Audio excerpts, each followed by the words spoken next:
ढोल बजना शुरू हो गया है, चांद भी नहीं निकला। ए मुसलमान जो है महीना आने से पहले जो है चमार बन गया है कि नहीं? ढोल बजाना किसका काम है? बुरा नहीं मानिएगा, मैं एक काम की बात मैं बता रहा हूँ। अभी महीना निकल शुरू भी नहीं हुआ है और जो है ढोल बजा रहे हैं। अब ढोल बजाना ये मुसलमान का काम है?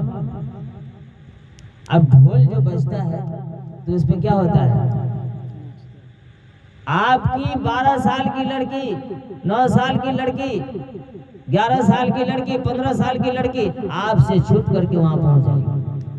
आपकी ताकत आप रोक लीजिए। होता है कि नहीं होता है? जी। ये मुसलमान है। अब 10वीं के दिन 9वें के दिन क्या करते हैं? मेला लगाते हैं। वहां हमारी बहू बेटी जाती है कि नहीं जाती है? हमारी बहू बेटी को कितने लोग देख रहे हैं?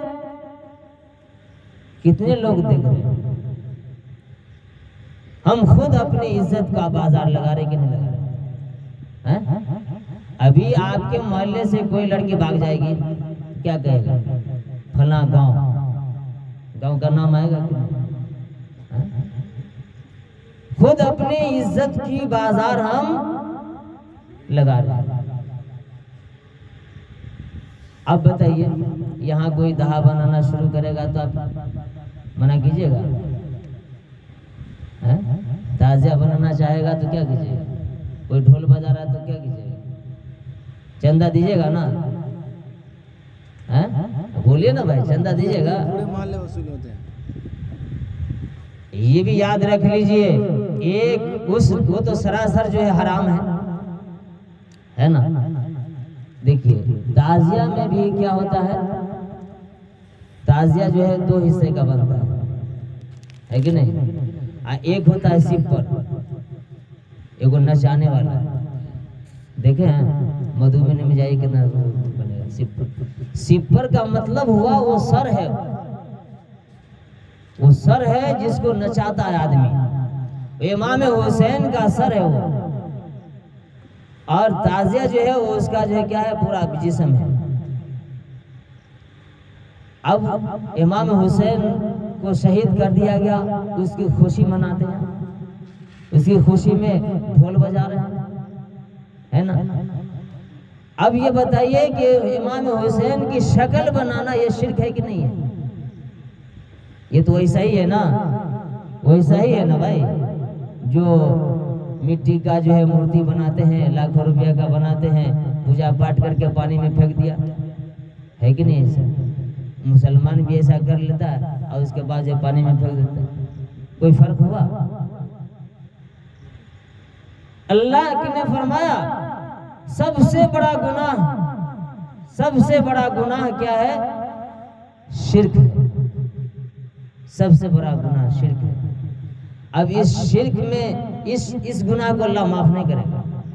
और कोई भी गुनाह है, चोरी कर लिए, ज़िना कर लिए, कुछ कर लिए, शराब पी लिए, अब अल्लाह से तौबा कर लिए, अल्लाह माफ कर देगा। लेकिन ये शिर्क जो है, ये शिर्क ये अल्लाह माफ नहीं करता है। इसमें अब इस शिर्क वाले काम में आपने चंदा दिया 100 रुपया, 50 रुपया, या आपके घर से 2 किलो 4 किलो गल्ला चला गया, शिर्क वाले काम में याद रखिए एक एक दाने का आपको गुनाह तो लिखा ही जाएगा, आपको हिसाब भी देना पड़ेगा। तो ये जो नौजवान है, माँ बीमार है, बाप बीमार है, ईद का मौका है, बकरीद का मौका है, घर नहीं आता है ना? अभी सारा शहर खाली है। ईद में नहीं आया, बकरीद में नहीं आया, बाप बीमार परेशान नहीं आया। ये महीना शुरू हुआ, शुरू भी नहीं हुआ उससे पहले आना शुरू हो जाता है। लास्ट तक कोई भी नहीं बचेगा, सब आ जाएगा, है कि नहीं? इस पूरे इलाके की मैं बात कर रहा हूँ। और उस दिन जो है, उस दिन पता नहीं जो है 9वें तारीख 10वें दिन जैसे जैसे दिन आएगा करीब होता जाएगा, ऐसा लगेगा कि जैसे ये पागल हो रहा है, पागल हो रहा है कि नहीं? ये इस्लाम कहता है कि बहुत तकलीफ की बात है, बहुत। अरे आप दिखाते हैं, लोग कहता है कि अरे दूसरे को डराने के लिए, अरे आपसे डरेगा उससे, दूसरे को दिखाने के लिए हैं? अब कितनों कूद फान कर लीजिए, कुछ भी कोई डरने वाला नहीं। हाँ, समझे? जो सही तरीका है, जो सही अल्लाह के नबी सल्लल्लाहु अलैहि वसल्लम ने, अल्लाह के नबी सल्लल्लाहु अलैहि वसल्लम को कोई आया कत्ल करने के लिए, हाथ में तलवार, हाथ में तलवार, और वो कह रहा के नबी से कह रहा है कि आपको अब कौन बचाएगा, इस तलवार से कौन बचाएगा? तो अल्लाह के नबी सल्लल्लाहु अलैहि वसल्लम ने क्या कहा? अल्लाह। क्या कहा? अल्लाह। इस अल्लाह के कहने के अंदर वो पावर था कि उसके हाथ से तलवार गिर गई। जब तलवार गिर गई तो अल्लाह के नबी सल्लल्लाहु अलैहि वसल्लम ने वही तलवार ले लिया। अब अल्लाह के नबी सल्लल्लाहु अलैहि वसल्लम उस आदमी से कह रहे कि आप तुम्हें कौन बचाएगा? तो आदमी क्या कर रहा है? मुझे पता है आप बहुत माफ करने वाले हैं, है ना?